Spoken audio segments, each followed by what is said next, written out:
నమస్తే. నేను మీ జర్నలిస్ట్ రవిచంద్ర.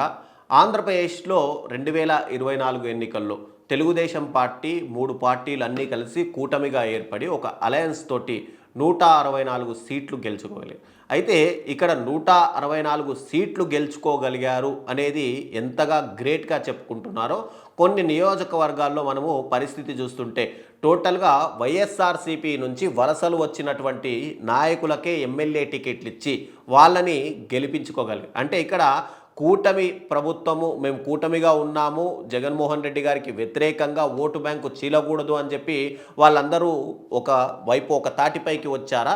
లేదంటే అక్కడ వైఎస్ఆర్‌సీపీకి వలస వచ్చిన నేతలే మాకు దిక్కు అనే విధంగా ఇక్కడ వ్యవహరించారా అనేది ముఖ్య ప్రశ్నగా మిగులుతుంది. ఫర్ ఎగ్జాంపుల్‌గా మనం చెప్పుకుంటే నెల్లూరు పార్లమెంటు పరిధిలో దాదాపుగా 7 అసెంబ్లీ స్థానాలు. ఈ 7 అసెంబ్లీ స్థానాల్లోనూ అటు టీడీపీకి సంబంధించినటువంటి కార్యకర్తలు గానీ, అటు జనసేనకు సంబంధించినటువంటి కార్యకర్తలు గానీ, మాకు ఎలాంటి పనులు నియోజకవర్గాల్లో జరగట్లేదు. ఇక్కడ వైఎస్ఆర్‌సీపీ పార్టీ నుంచి ఎన్నికలకు ముందు, ముందు తర్వాత వచ్చినటువంటి నాయకులకు పరిస్థితి అంటే వాళ్లకు మాత్రమే అనుకూలంగా ఇక్కడ పనులు జరుగుతున్నాయి.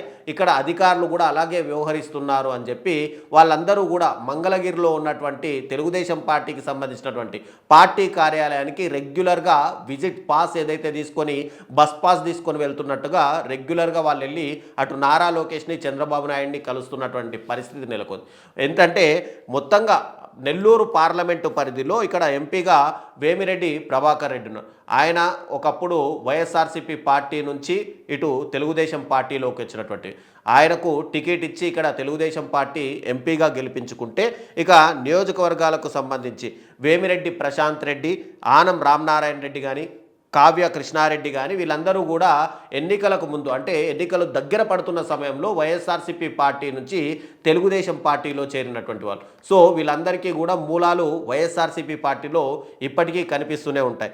ఇక నెక్స్ట్ కందుకూరు ఎమ్మెల్యే ఇంటూరి నాగేశ్వరరావు కానీ, ఉదయగిరి ఎమ్మెల్యే కాకర్ల సురేష్ కానీ వీళ్ళిద్దరూ కూడా రాజకీయాలకు కొత్త వాళ్ళు. వీళ్ళకు అక్కడ నియోజకవర్గంలో ఎలాంటి అభివృద్ధి జరుగుతుందో, లేదంటే నియోజకవర్గంలో వాళ్ళు విస్తృతంగా పర్యటించాలా, కార్యకర్తలకు అందుబాటులో ఉండాలా లేని విషయం కూడా వీళ్ళకు ఒక అండర్స్టాండింగ్ లేని పరిస్థితి ఉంది. ఇక సో టోటల్గా మనం చూసుకుంటే కనుక ఏదైతే నెల్లూరు నియోజకవర్గం మేము క్లీన్ స్వీప్ చేశాము అని చెప్తున్నటువంటి ఆ పార్లమెంటు నియోజకవర్గానికి సంబంధించి తెలుగుదేశం పార్టీ ఎంత గొప్పలుగా చెప్పుకున్నా కూడా ఇక్కడ టోటల్గా ఉన్నటువంటి ఎమ్మెల్యేలు ఇద్దరు కొత్త వాళ్ళు అయితే మిగతా ఎమ్మెల్యేలు కోటంరెడ్డి శ్రీధర్ రెడ్డి కూడా మాట్లాడుకోవచ్చు, ఎమ్మెల్యే రూరల్ ఎమ్మెల్యేగా ఉన్నారు. ఆయన కూడా ఏడాది ముందే ఇటు వైఎస్ఆర్‌సీపీ పార్టీ నుంచి తెలుగుదేశం పార్టీలోకి వచ్చిన వీళ్ళందరూ కూడా వైఎస్ఆర్‌సీపీ మూలాలు ఉన్న వ్యక్తులు.